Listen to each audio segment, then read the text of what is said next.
O Senhor esteja convosco.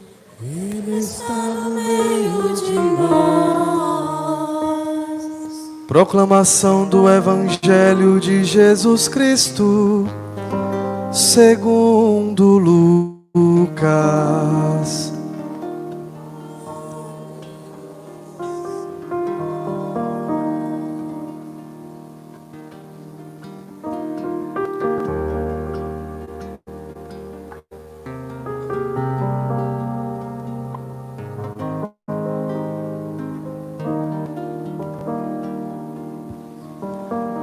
Aconteceu que naqueles dias César Augusto publicou um decreto ordenando o recenseamento de toda a terra. Esse primeiro recenseamento foi feito quando Quirino era governador da Síria. Todos iam registrar-se, cada um na sua cidade natal. Por ser da família e descendência de Davi, José subiu na cidade de Nazaré, na Galileia, até a cidade de Davi, chamada Belém, na Judeia, para registrar-se com Maria, sua esposa, que estava grávida. Enquanto estavam em Belém, completaram-se os dias para o parto, e Maria deu à luz ao seu filho primogênito.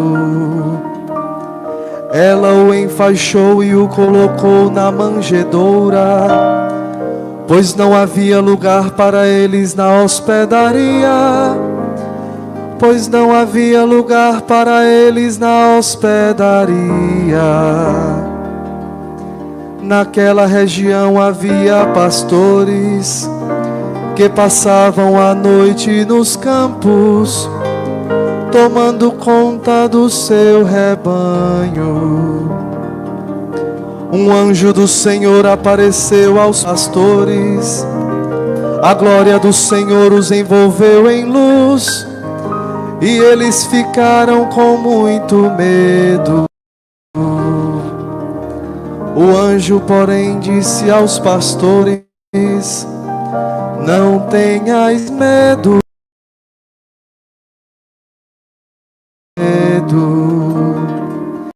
E uma grande alegria que o será para todo o povo. Hoje na casa de Davi nasceu para vós um Salvador, que é Cristo Senhor. Isto vos servirá de sinal: encontrareis um recém-nascido, envolvido em faixas e deitado numa manjedoura. E de repente juntou-se ao anjo uma multidão da corte celeste. Juntou-se ao anjo uma multidão da corte celeste cantavam louvores a Deus, dizendo: glória a Deus no mais alto dos céus, e paz na terra aos homens por Ele amados. Palavra da salvação, glória a vós, Senhor, glória a vós, Senhor.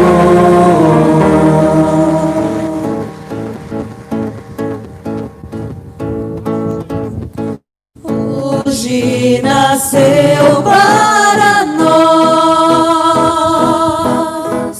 o Salvador,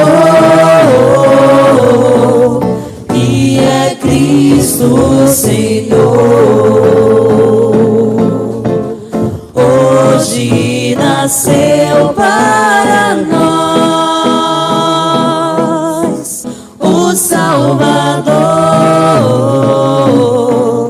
que é Cristo Senhor.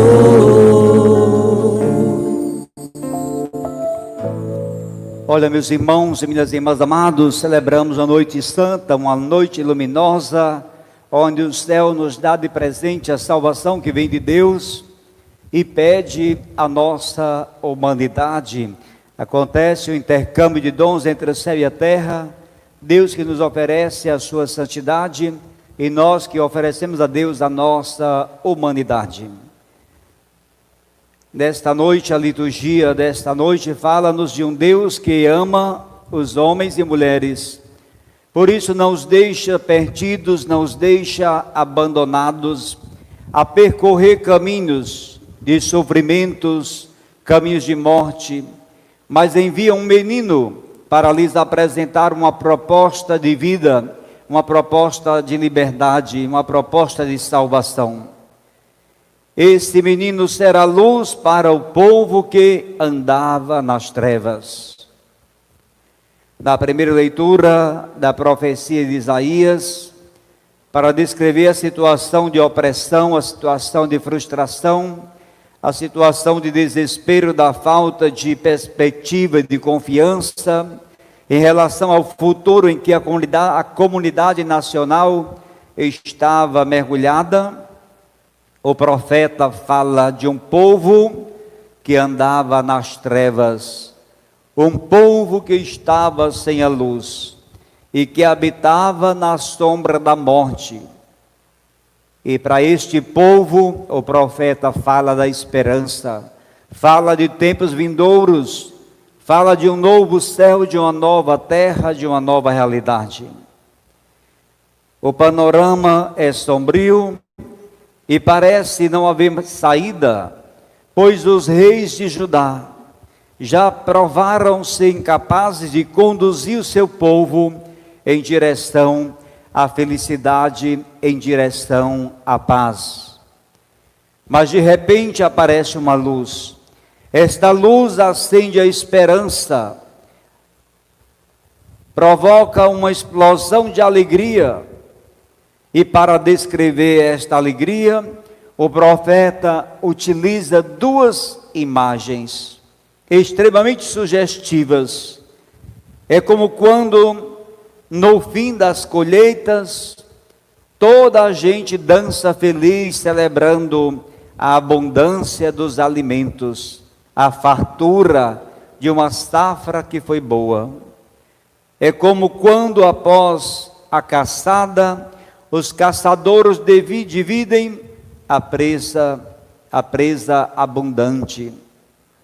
Isso me faz me lembrar hoje, ontem,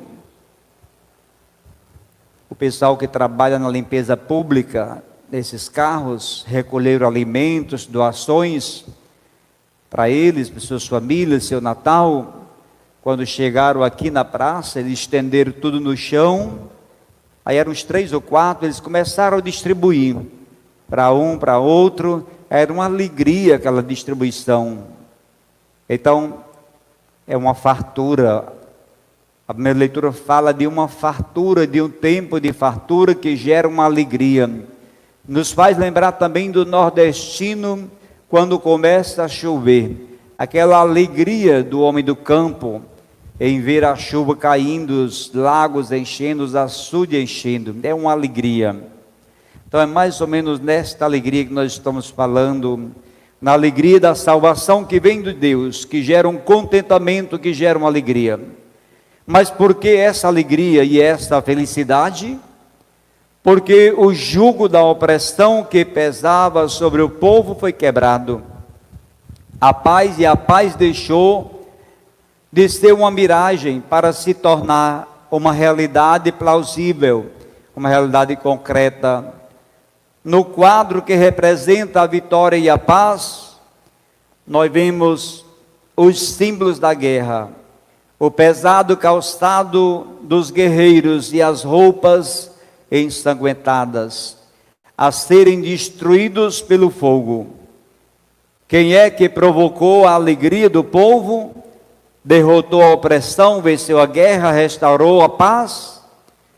Tudo isso é ação do Deus libertador, do Deus que se faz presente. Como foi que Deus instaurou essa nova ordem? Foi através de um menino enviado para restaurar o trono de Davi e para reinar no direito e na justiça. Fica assim claro que esse menino é um dom de Deus para a sua gente, é um dom de Deus para o seu povo, e que com ele Deus residirá no meio de nós, no meio do seu povo, oferecendo-lhe cada dia a justiça, o direito, a paz sem fim. A chegada de um menino da descendência de Davi, dom de Deus ao seu povo, esse menino eliminará a guerra, eliminará o ódio, o sofrimento, inaugurará uma era de alegria, de felicidade e de paz sem fim. Esta presença do menino no nosso meio nos ajudará a vencer o tempo da pandemia. Passou, esse tempo vai passar mais rapidamente com esta alegria do Natal, com a chegada da vacina. Até lá, vamos nos cuidando e cuidando uns dos outros, mas a graça de Deus age, atua e nos faz perpassar esse tempo difícil, esse tempo que nos distancia uns dos outros e que nos deixa confinados em nossas casas, nos afasta do abraço, nos afasta das nossas convivências. A segunda leitura da carta de São Paulo a Tito lembra-nos das razões pelas quais devemos viver uma vida cristã autêntica e comprometida. Por quê? Porque Deus nos ama verdadeiramente, sabia? Deus nos ama verdadeiramente, porque o mundo não é a nossa morada definitiva. Nós somos cidadãos do céu, somos passageiros aqui neste mundo, porque comprometidos e identificados com Cristo, devemos realizar as obras dele. Queridos, no Evangelho, o Evangelho apresenta a realização da promessa profética. Jesus, o menino de Belém, é o Deus que vem ao encontro dos homens para lhes oferecer, sobretudo aos pobres e marginalizados, lhes oferecer a salvação. A proposta que ele traz não será uma proposta que Deus quer impor pela força, não é uma imposição, mas será uma proposta que Deus oferece ao homem, à mulher, com ternura e com amor. O projeto de Deus é um projeto de libertação, que é oferecido com amor e com ternura para aqueles que querem, para aqueles que acolhem esta salvação. Então, queridos, nesta noite santa podemos comemorar, podemos alegrar-nos com os que colhem depois do trabalho e do suor do plantio, porque algo inacreditável, algo que parece um sonho nos aconteceu. Jesus nasceu. Escutai, escutai, nasceu para nós um menino, foi-nos dado um filho, ele traz-nos nos ombros a marca da realeza. O nome que lhe foi dado é Conselheiro Admirável, Deus Forte, Pai dos pobres, Pai dos tempos futuros, Príncipe da paz. Grande será o seu reino e a paz não há de ter fim. A partir de agora e por todo sempre, Jesus se faz presente. Aplaudamos o Senhor na nossa presença, na nossa vida, no meio de nós. Eis a graça, a glória, o mistério desta noite, porque isso é alegria. O Deus fiel cumpriu o que prometeu e ultrapassou toda a promessa. Nesta noite tão santa, tão única, tão cheia de frescor, como são comoventes as palavras do apóstolo na segunda leitura. Olhem o presépio e escutem, olhem a manjedoura e prestem atenção. A graça de Deus se manifestou, trazendo a salvação para todas as gerações, todos os homens. Ela nos ensina a abandonar a impiedade, as paixões mundanas e a viver neste mundo com equilíbrio, com justiça e com piedade. Olhe o presépio, a graça de Deus é uma criança. O menino que nos foi dado, a graça de Deus, está envolvida em faixas e deitada numa manjedoura, num lugar simples, no estábulo, no lugar de pobres e de bois e animais. O Senhor se faz presente. Que graça pequenina, que graça tão grande, que graça tão frágil, que graça tão forte. Quem é tão duro de coração que não comova? Quem é tão desumano que não se emocione? Quem é tão pecador que não queira se aproximar de Deus? Quem é tão insensível que não se sinta nesta noite, não sinta o desejo de amar, o desejo de ser bom, o desejo de promover a paz, o desejo de deixar abraçar por Deus? Então, não tenhas medo. Quem quer que sejas tu, não temas. O Senhor está contigo, alegra-te. Não tenhas receio pelos teus pecados. Não te afaste da graça de Deus nesta noite, derramada sobre tua infidelidade.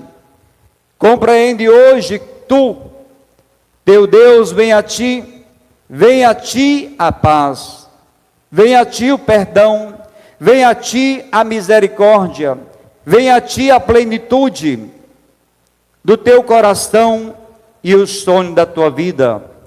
Hoje nasceu para ti, hoje nasceu para nós, nasceu para a humanidade um Salvador. Aplauda o Senhor teu Deus, que se faz presente. E preste bem atenção, porque tu que és fraco, Ele veio sustentar-te. Porque tu que és inconstante, Ele veio permanecer contigo. Porque tu que muitas vezes não sabes o caminho, Ele fez visível na nossa carne. Porque tu que vives nas trevas, Ele apareceu como luz. Porque tu não podes subir a Deus, Ele desceu para te elevar ao céu.